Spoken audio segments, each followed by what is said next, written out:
السلام علیکم ناظرین، امید کرتا ہوں آپ تمام لوگ خیر و عافیت سے ہوں گے۔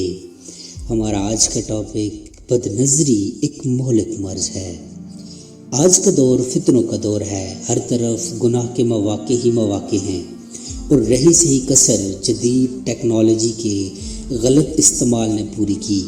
بدکاری آسان اور نکاح مشکل ہو گیا ہے۔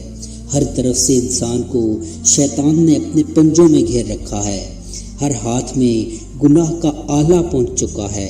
مرد عورت چھوٹے بڑے ذی عقل و بے عقل سب طبقوں کو اس شیطانی آلے نے گناہ میں مبتلا کر رکھا ہے، اور تمام گناہوں کی بنیاد اسی آلے سے جڑی ہوئی ہے۔ اس میں انسان گناہ کے کام اور طریقہ کار دیکھ کر وہی عملاً معاشرے میں دہراتے ہیں۔ انسانی نگاہ کے بارے میں حضور صلی اللہ علیہ وآلہ وسلم کا ارشاد ہے کہ نگاہ ابلیس کے زہریلے تیروں میں سے ایک تیر ہے۔ بد نظری ایک خطرناک گناہ ہے، کیونکہ یہ دروازے کا کام کرتا ہے دیگر کبیرہ گناہوں کی طرف۔ بد نظری کے نقصانات کا اگر مختصراً جائزہ لیا جائے تو چند ہوش ربا حقائق سامنے آتے ہیں۔ ایک تو یہ کہ یہ اللہ رب العزت کے حکم کی صریح نافرمانی ہے، کیونکہ اللہ تعالیٰ نے قرآن کریم میں مرد اور عورت دونوں کو نگاہیں نیچی رکھنے کا حکم فرمایا ہے۔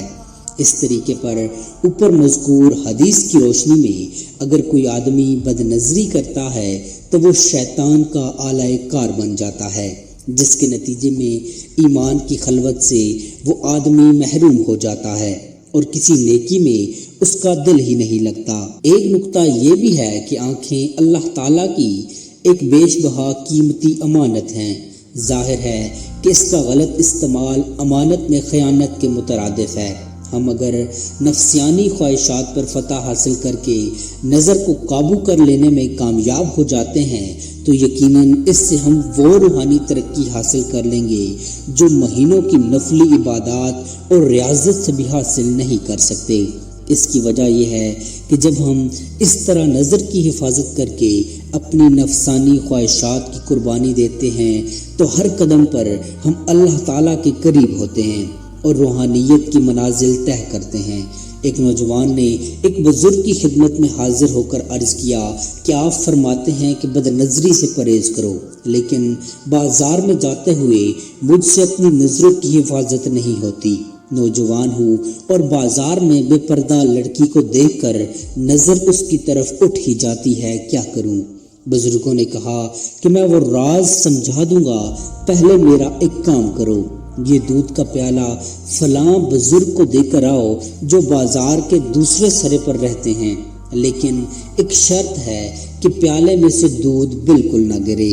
نوجوان نے کہا کہ بالکل بھی نہیں گرے گا۔ اس بزرگ نے کہا اچھا، میں ایک مضبوط سا آدمی تمہارے ساتھ کر دیتا ہوں، اگر دودھ کا ایک قطرہ بھی گرا تو وہی بازار میں تمہیں 2 جوتے لگائے گا۔ نوجوان نے کہا کہ منظور ہے۔ بزرگ نے ایک پیالہ دودھ کا بھر کر نوجوان کو دے دیا اور ایک آدمی ساتھ کر دیا۔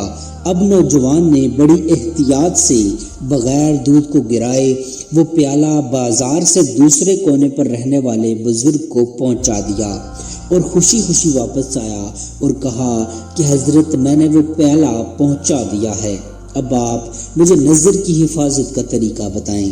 بزرگ نے پوچھا دودھ گرا تو نہیں؟ تو اس نے کہا نہیں، بالکل نہیں۔ بزرگ نے پوچھا اچھا یہ بتاؤ کہ جاتے ہوئے کتنی شکلوں کو دیکھا؟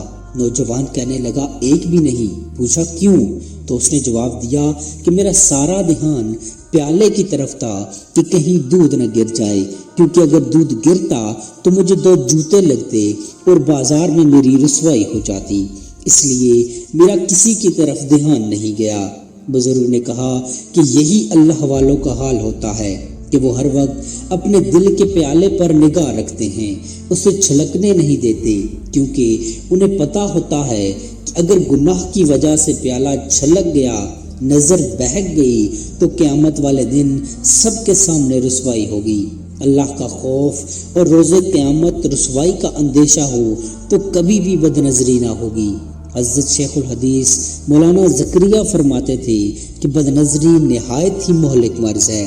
ایک تجربہ تو میرا بھی اپنے بہت سے احباب پر ہے کہ ذکر شغل کی ابتدا میں لذت و جوش کی کیفیت ہوتی ہے، مگر بد نظری کی وجہ سے عبادت کی خلاوت اور لذت فنا ہو جاتی ہے، اور اس کے بعد رفتہ رفتہ عبادت کے چھٹنے کا ذریعہ بن جاتا ہے۔ مثال کے طور پر اگر صحت مند نوجوان شخص کو بخار ہو جائے اور اترنے کا نام ہی نہ لے تو لاغری اور کمزوری کی وجہ سے اس کے لیے چلنا پھرنا مشکل ہو جاتا ہے، کوئی کام کرنے کو دل نہیں چاہتا، بستر پر پڑے رہنے کو جی چاہتا ہے۔ اسی طرح جس شخص کو بد نظری کی بیماری لگ جائے وہ باطنی طور پر کمزور ہو جاتا ہے، نیک عمل کرنا اس کے لیے مشکل ہو جاتا ہے، دوسرے لفظوں میں اس سے عمل کی توفیق چھین لی جاتی ہے۔ نیک کام کرنے کی نیت بھی کرتا ہے تو بد نظری کی وجہ سے نیت میں فتور آ جاتا ہے۔ حضرت مولانا خلیل احمد سہار نویری فرمایا کرتے تھے کہ غیر محرم عورتوں کی طرف یا نو عمر لڑکوں کی طرف شہوت کی نظر ڈالنے سے قوت حافظہ کمزور ہو جاتی ہے۔ اس کی تصدیق کے لیے یہ ثبوت کافی ہے کہ بد نظری کرنے والے حفاظ کو منازل یاد نہیں رہتی، اور جو طلباء حفظ کر رہے ہوں ان کے لیے سبق یاد کرنا مصیبت ہوتا ہے۔ امام شافعی نے اپنے استاد امام وقعی سے قوت حافظے میں کمی کی شکایت کی تو انہوں نے معیشت سے بچنے کی وصیت کی۔ موجودہ زمانے میں بد نظری صرف وہ نہیں جو لوگ باہر جنس مخالف غیر محرم کو سڑکوں، بازاروں یا کسی اور جگہ براہ راست دیکھتے ہیں، بلکہ اس میں جدید تمام social media networks, TV, cinema hall اور مختلف قسم کے گندے بے حیا ایپلیکیشنز بھی شامل ہیں، جس میں آج کل نوجوان بے حیائی کی ویڈیوز دیکھتے اور پھیلاتے ہیں۔ بد نظری کے یہ بدترین آلات ہیں جن کو ہم محسوس بھی نہیں کر پاتے اور گناہوں اور نقصانات کے دلدل میں پھنستے چلے جاتے ہیں۔ اللہ تعالی ہم سب کی ہر طرح کی بد نظری سے حفاظت فرمائے، آمین۔